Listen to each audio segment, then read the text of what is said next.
এই আয়াতটি তেলাওয়াত করে আল্লাহর নবী সাহাবীদেরকে প্রশ্ন করলেন, আতাদরুনা মা আখবারুহা, ও আমার সাহাবীরা তোমরা কি জানো নাকি জমিনের খবর কি?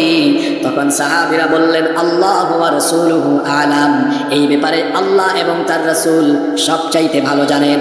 তখন আল্লাহর নবী তাদেরকে বললেন, ও আমার সাহাবীরা শোনো, জমিনের খবর হলো ফাইন্না আখবারুহা আন তাশহাদা আলা আবদিন আও আমাতিন বিমা আমিলা আলা যাহরিহা তাকুলু আমিলাত কাযা ওয়া কাযা।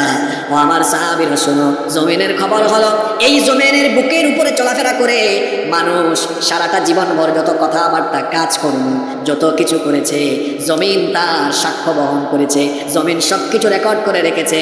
কিয়ামতের দিন এই জমিন ওই মানুষের সারা জীবনের কর্মকাণ্ড আল্লাহর সামনে সেদিন ফাঁস করে দিতে থাকবে। আল্লাহু আকবার। কি ঘুমাই গেছেন নাকি? কি বুঝছেন? এই যুবক ভাইয়েরা, এই যে মাহফিলে অনেক জায়গায়, আমি টাঙ্গাইলে ওই দিন শুনলাম, আমারে কই হুজুর মাহফিলে মেলা বসে না, মেলা আছে না? কয় মেলাতে এক ছেলে আরেক মেয়েকে নিয়ে ভাগা মারছে। অনেকে মাহফিলের নাম করে এসে গার্লফ্রেন্ডের সাথে দেখা করে। তোমাদের পাগলামি বুঝি। কিছু কিছু এলাকায় মাহফিলে ঢুকার 1-2 কিলো আগে রাস্তাঘাটে চিপায় চাপায় কবুতরের জোড়া দাঁড়িয়ে থাকতে আমরা দেখি। এই যে অন্ধকার রাতে কুয়াশার ভেতরে তুমি অপকর্ম করছো, কেউ দেখে নাই। আল্লাহ বলছেন আগে ঠিক কইও না, তুমি ঠিক কইলেও ঠিক, তুমি ঠিক না কইলেও কোরআনের কথা, কেউ দেখে নাই। কিন্তু যেই জমিনের উপরে দাঁড়িয়ে অপকর্ম করলে এই জমিন সাক্ষী হয়ে গিয়েছে, কিয়ামতের দিন এই জমিন আল্লাহর দরবারে সব ফাঁস করে দেবে। আল্লাহু আকবার। কি যন্ত্রণা, তার সব কিছুতেই ভেজাল। আচ্ছা আর কথা বলি, আপনারা তো আরামেই আছেন, কষ্টটা আমার হইতেছে।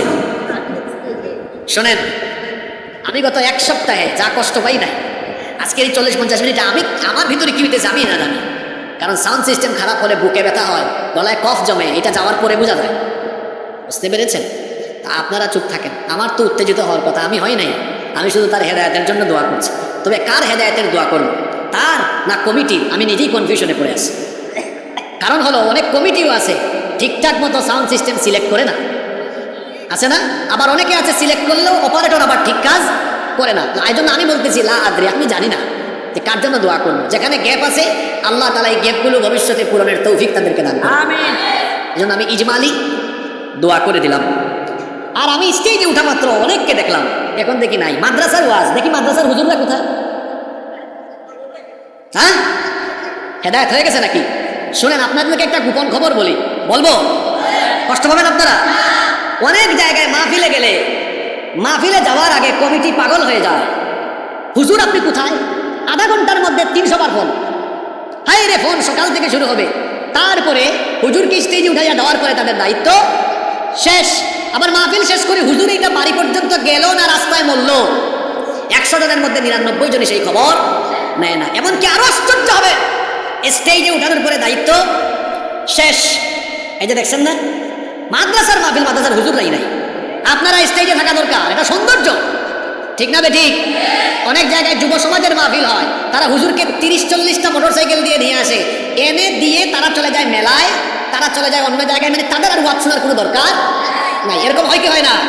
আবার অনেক জায়গায় আমি ভিন্ন রকম দেখেছি। যেমন গতকাল আমার মনে থাকবে নরসিংদী যুবকরা, আমি যখন গেলাম, আমি যাওয়ার আগে খাওয়া দাওয়া করেছি। বললাম আমারে ফালাইয়া খাইলেন কেন? একসাথে খাইলে ভালো হইতো না?